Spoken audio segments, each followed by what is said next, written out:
Let's get some reaction now on the Phala Phala Report with ATM President Vuyo Zungula. Mr. Zungula, appreciate your time on the show today. Now, as a member of the opposition, what is your response to the acting public protector's clearance of President Cyril Ramaphosa of any wrongdoing in this whole Phala Phala saga? Look, it is a betrayal of the intention of the creation of that Chapter 9 institution, because a Chapter 9 institution such as the Office of the Public Protector is there to basically protect the public from political individuals or the people that have got political power, who abuse their political power for whatever reasons.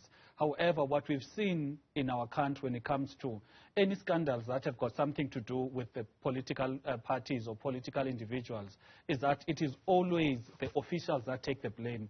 In Waterkloof, the same thing happened. Even now, the same thing is happening whereby, in accordance to the Deputy Public Protector, Mr. Ramaphosa is just an innocent person who saw nothing, did nothing. The only guilty person here, it is the General, Mr. Wally Rode. Whereas in his own affidavit, Mr. Wally Rode does stipulate that he was brought into the hotel of the president. He was informed about the crime, and he was given instruction to deal with the matter. So anything that flows from the actions of Mr. Wally Rode stems from that instruction that was given to him by his political principal, which is Mr. Ramaphosa. Well, he's accused of having overstepped his authority, if you will.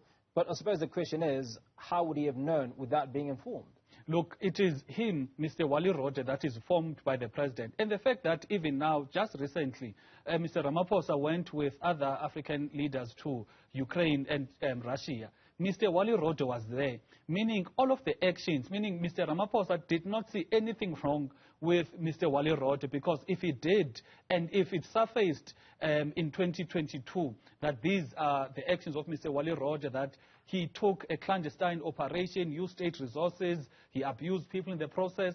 But the fact that he traveled with the president just a few weeks ago clearly shows that Mr. Ramaphosa is fine, is happy with Mr. Wally Rode being in his employ, being so close to him, because if he was not happy or he was not okay with him being so close to him, there is no way in which a person that is accused of using state resources to do a clandestine operation, you would keep them being in the presidential protection services. The fact that he's still there, meaning Mr. Ramaphosa, number one, was aware in 2020, and he gave his blessing, because there is no way a political an official would act without the instruction of the political principal, which is Mr. Ramaphosa.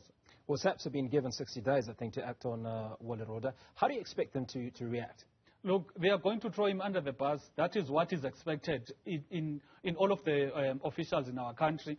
They are going to protect the political principal, and the one that is going to take all of the flag, it is Mr. Wally Rode. Something that all officials should actually be worried about, that they are going to be used by the ones that have got political power.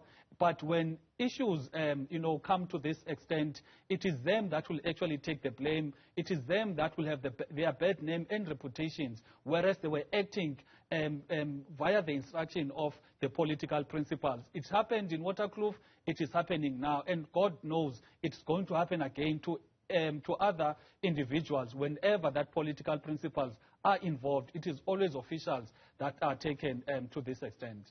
Well, according to the acting public protector, a lot of the issues that were presented by Arthur Fraser are based on hearsay. He apparently refused to disclose the source of information. So it's conjecture, he said, she said. But the one thing that is clear is that President Cyril Ramaphosa, and a stand to be guarded, did confirm that he did have huge amounts of United States dollars within his premises, which were stolen by those with the aid of those that worked for him. We also know that he confirmed this. And according to records, in fact, there is no record of it with either SARS or the South African Reserve Bank. What's your take on that little bit of information?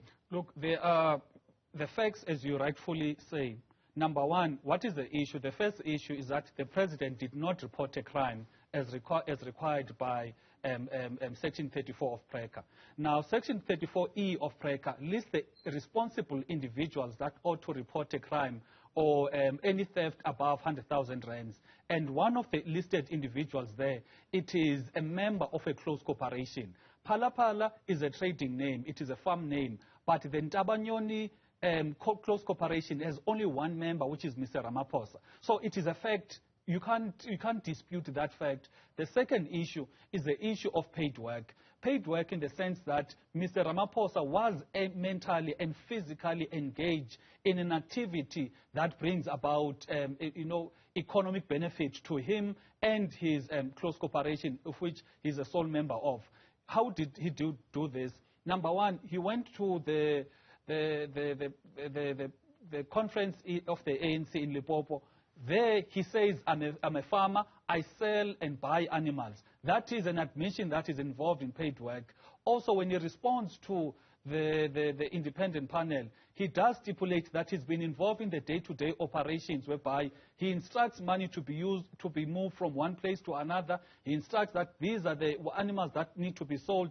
Again, he further states that he knows of the potential buyers, meaning this person is actively involved in the running of that particular farm. But the public protector says there's no evidence to that regard. So it is in that spirit, or in that mind, as the ATM was saying, that this report was drafted with the sole intention of protecting Mr. Ramaphosa from blatant facts, something that is clear even for a 10-year-old to see that, number one, Mr. Ramaphosa did not report a crime, whereas the legislation in terms of Section 34E of PRECA forces him to do so. Number two, he's been actively involved in the running of that particular farm, and also the issue of the risk of the conflict of interest, because on one side you've got Wally Rode, who is employed by the government to protect Mr. Ramaphosa. Mr. Ramaphosa has got something that is stolen on his personal property, but he instructs Mr. Wally Rode. He does not instruct the general manager to say, you know what happens when we lose some of the animals and we need to, we need to open cases. He instructs a head of a protection services to deal with the matter, instead of saying to the general manager, deal with this in the very same manner that you deal with all of the other issues pertaining to either theft or whatever in our businesses. Finally, before we let you go, Mr. Zungula, one of the issues, in fact, the reaction to this from other members of the opposition is very, very similar to yours. How do we expect you to move forward, and certainly are you going to be sitting down with other members of the opposition as parliamentarians to take this forward, or is this now done and dusted for you? We as a party have already engaged our lawyers with a view of reviewing the report. Again, we've also had brief engagements with other leaders of other parties who share the same view that if we let this go, then it means South Africa will never be protected when it comes to the people that occupy political office. The fact that a person is president, is a minister, is premier, they are going to use their political power to actually commit crimes and evade accountability. That is our strongest view as the ATM, that when we fight for accountability in Phala Phala, we're fighting for principle, we're fighting for whoever occupies public office must exercise their power in line with what the Constitution requires and not abuse their powers. Mr. Zungula, I appreciate your time on News at Prime today. That was Vuyo Zungula, ATM President, speaking to us on the back of that reaction to the Phala Phala Farm report.